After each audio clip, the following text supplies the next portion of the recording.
Nah, bagian ketiga yaitu adalah merancang strategi. Prosesnya, yang pertama kita harus menganalisa organisasi dengan menggunakan dimensi inti dan karakteristik. Dan kedua adalah kita harus mengidentifikasi harapan dan permintaan yang mungkin muncul dari fungsi IT. Dan bagian ketiga, yaitu harus dilakukan identifikasi tema umum sehingga akan lebih mudah melihat masalah yang harus ditangani oleh IT. Nah, pertama kita masuk kepada dimensi dan karakteristik apa yang membantu untuk memahami dan menggambarkan perusahaan. Yang pertama, ya kita harus menjawab siapakah perusahaan itu.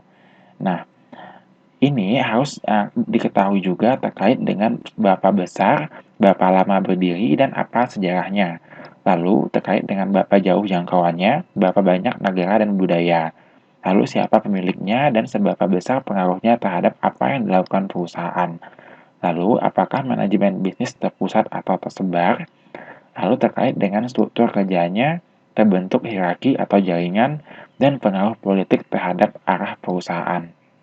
Berikutnya, pertanyaan mengenai apa yang dilakukan perusahaan, termasuk perusahaan itu bergerak di bidang apa, lalu perusahaan menghasilkan produk, jasa, atau mengolah knowledge dan informasi, dan apa poin-poin nilai dari proposisi perusahaan, dan apakah perusahaan cenderung berfokus pada rencana jangka waktu pendek atau panjang, dan dalam teknologi IT, terusnya di bidang inovasi, apakah perusahaan memimpin atau hanya menjadi pengikut.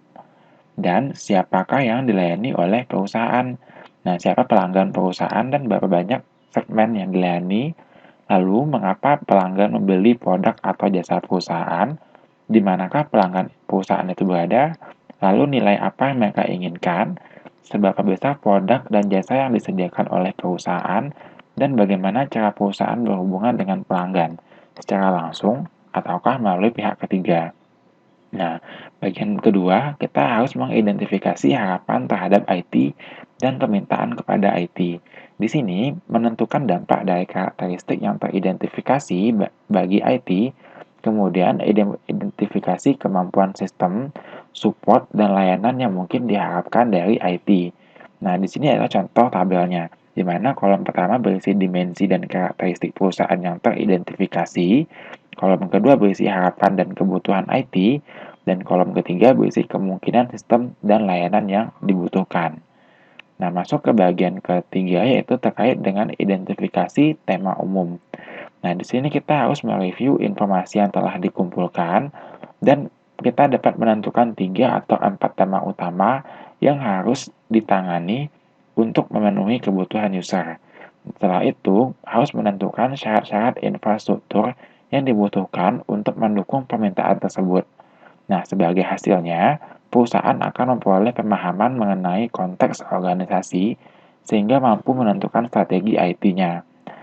Nah, ini adalah bagian terakhir yaitu menghasilkan sebuah rancangan peta strategi bisnis, di mana ini untuk bagian tujuan strategis, yaitu peningkatan jumlah pelanggan dengan peningkatan pelayanan dan kepuasan pelanggan, itu harus berisi mengenai strategi peningkatan pendapatan, bagaimana cara memperoleh customer baru, bagaimana cara memberikan nilai lebih kepada customer, lalu bagaimana cara peningkatan nilai untuk stakeholder utama. Nah, ini adalah strategi untuk produktivitas terkait dengan struktur biaya meningkat dan bagaimana cara untuk mengolah manajemen risiko. Dan untuk penawaran terhadap customer, itu juga harus memperhatikan kualitas, fleksibilitas, harga, dan inovasi. Nah, untuk layanan untuk customer itu harus diperhatikan juga terkait manajemen relationship dan merek. Nah, bagaimana cara perusahaan menjalankannya setiap saat, itu harus berdasarkan keunggulan operasional, adanya keunggulan manajerial, adanya pengolahan stakeholder, dan adanya merek yang dibangun. Dan bagaimana mengembangkan kemampuan untuk menjalankan sebuah budaya, kemampuan dan skill karyawan, dan teknologi dan sistem. Nah, kita masuk kepada bagian penutup dari sesi ini, yaitu kesimpulannya pertama, IT harus memahami masalah-masalah dan pertimbangan dalam bisnis, sehingga tidak akan terjadi gap dan konflik yang berujung pada peran IT yang hanya sebagai fungsi support. Dan IT itu harus merumuskan tema umum yang dijadikan pedoman untuk memenuhi kebutuhan spesifik user yang berbeda-beda, dan juga sebagai dasar dalam menyusun strategi IT.